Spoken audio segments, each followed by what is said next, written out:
Picture this. It's Thursday, August 6th, 2026. You're in Mount Pleasant, South Carolina, just navigating what is, by all accounts, a perfectly normal afternoon commute. The weather is fine, traffic is flowing steadily along US Highway 17, and honestly, the day feels entirely routine. People are heading home from work, maybe running a few late errands, but then, in a literal instant, that comfortable routine is just completely shattered. A quiet stretch of busy asphalt turns into a highly volatile, highly dangerous emergency scene.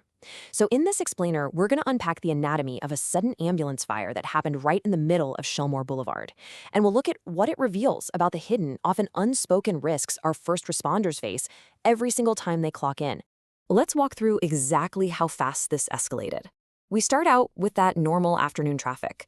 You've got a Charleston County EMS unit traveling on US 17 right near the busy intersection with Shelmore Boulevard. Now remember, this vehicle is essentially a mobile emergency room, right? It's a highly specialized critical medical lifeline for the Lowcountry community. But suddenly, with absolutely zero warning signs, witnesses report seeing thick, dark smoke and violent flames erupting directly from the engine compartment. There's no slow buildup here. In a matter of seconds, this vital multi-million-dollar asset that's meant to save lives violently transforms into an active, burning hazard right there on a crowded highway. It demanded immediate, evasive action from everyone around it. Okay, let's dive into this jarring contrast. On the one hand, you have the typical expectation of a normal commute. You've got flowing local traffic, drivers are just listening to the radio, totally oblivious to any impending danger. But then the immediate reality of an emergency situation just completely takes over. The EMS crew, dealing with sudden smoke and intense heat, is forced to rapidly pull over to the side of the road. They have to execute this immediate, highly practiced evacuation because the fire is quickly intensifying in the front of the vehicle and it's threatening to totally engulf the cab. The disruption to the environment is absolute and instant. It turns a smoothly flowing roadway into a static, high-stakes scene where seconds literally dictate survival. Section 1. Swift emergency response. When a severe incident like this unfolds right in the middle of a busy thoroughfare, the multi-agency response has to be absolute and immediate. And it was. Almost instantly after dispatchers got those frantic calls, the Mount Pleasant Fire Department arrived and just took the lead. They worked furiously with heavy lines to knock out the flames before the fire could spread to any surrounding dry areas or, worse, heavily compromise the structural integrity of the civilian vehicles passing by. Meanwhile, the Mount Pleasant Police Department had to lock down the area. And managing scene security on a live highway, that requires split-second decision-making. To give the firefighters the substantial protected space they needed to operate safely, authorities made the tough call to completely close the right lane of Shelmore Boulevard, traveling toward Highway 17. Naturally, shutting down a major traffic artery caused some pretty significant delays, really backing up that afternoon commute. But it brilliantly illustrates a fundamental rule of incident management. Authorities correctly and decisively prioritized public safety over the temporary convenience of delayed commuters. Section 2. The best-case scenario. Now, as this heavy response is underway, try to imagine the intense tension on the ground at the scene. You've got a burning medical vehicle, and an ambulance on fire immediately raises one deeply terrifying question for everyone watching. Who was in the back? Well, the answer to that question reveals the most crucial and deeply relieving detail of this entire incident. The answer is zero. Zero injuries to the EMS crew who had to bail out, zero injuries to the responding firefighters and police officers managing this hazardous environment, and most importantly of all, zero patients were on board the ambulance when that intense fire broke out. It is a profound, incredible relief drop. What had absolutely all the ingredients of a catastrophic, multi-casualty tragedy ended up being the absolute best-case scenario. The crew got out safely and no vulnerable lives were trapped in the back of a burning unit. And this perfectly frames our core takeaway here. As you'll read in reports from WCIV and WCBD News 2, the defining grace of the August 6 incident was that the absence of a patient on board meant no one in need of urgent medical care was put at additional risk. We really need to pause and reflect on that. While the sudden loss of an expensive, highly customized emergency vehicle is a massive financial and operational blow to a municipal fleet, we have to remember the hierarchy of emergency services. Hardware, no matter how specialized or insanely costly it is, can always be replaced. Human lives cannot. The fact that this vehicle was empty is exactly what separates a mechanical failure from a tragic, irreversible loss for the community. Section 3. Investigating the cause. So the immediate danger has passed, the flames are out, and thank goodness everyone is safe. But that brings us to the immediate aftermath.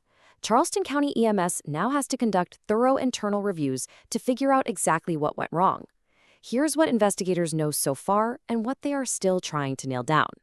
The origin point of the fire was definitely the engine compartment. However, identifying where it started is just step one, right? The underlying root cause remains strictly under investigation.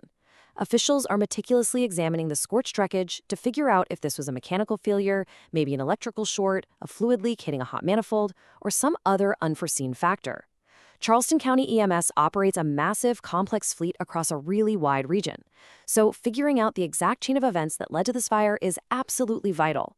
They have to know if this is an isolated, freak incident or a systemic issue that might require a fleet-wide recall to make sure this never happens to another unit out on the road. Section 4. Hidden risks of EMS. To really grasp why an investigation like this matters so heavily, we kind of need to zoom out from this specific incident in Mount Pleasant. We need to talk about the broader, unseen toll placed on first responder fleets everywhere. These medical units operate under incredibly demanding conditions. We're talking about the intense, relentless physical and mechanical strain placed on these vehicles because of their highly rigorous operational environment. These are machines that endure immense physical and thermal stress day in and day out. That's a level of stress that requires critical, incredibly frequent, and highly specialized maintenance just to keep them safely functioning. The everyday operational tempo of an EMS fleet pushes automotive engineering to its absolute limits. Now, what's really interesting about this slide is seeing exactly what these demanding conditions actually look like in practice, day after grueling day. First, just consider the extremely long operating hours. Ambulances don't work a typical 9 to 5. They are essentially running 24/7. Even when they aren't actively driving down the road, their engines are often idling for hours at a scene just to keep life-saving medical equipment and climate control powered up.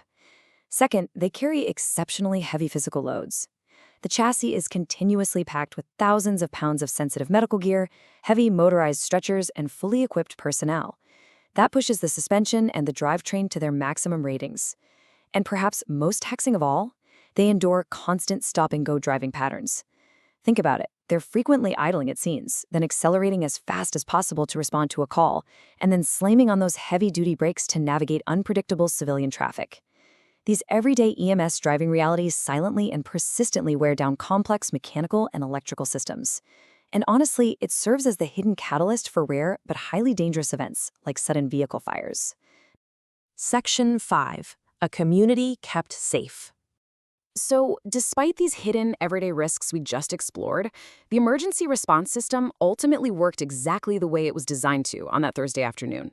Let's bring the narrative back to the final resolution of the August 6th incident for the Mount Pleasant community.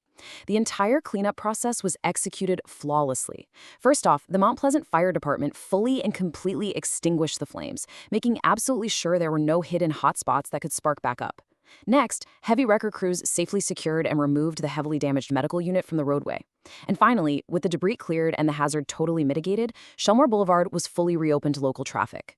As reported by local news, the actual disruption to the community was relatively brief. And that is a huge testament to the rapid professionalism, the high-level training, and the seamless efficiency of the local responders who stepped up and contained a highly dangerous situation before it could escalate any further. This sudden incident on US 17 ended safely, but it really pulls back the curtain on a critical vulnerability we rarely stop to consider. Our first responders willingly put themselves in harm's way, and not just at the chaotic scene of a medical emergency, but simply by getting behind the wheel of the very vehicles they rely on to get there in the first place. So the crucial point we are left with today is this. How can we better mitigate the unseen, everyday mechanical risks our emergency crews face before they even reach a medical scene? It's a really complex challenge of rigorous maintenance, innovative automotive design, and proactive public awareness. And it's something every community has to seriously ponder to ensure the continued safety and the operational readiness of those who literally dedicate their lives to keeping us safe.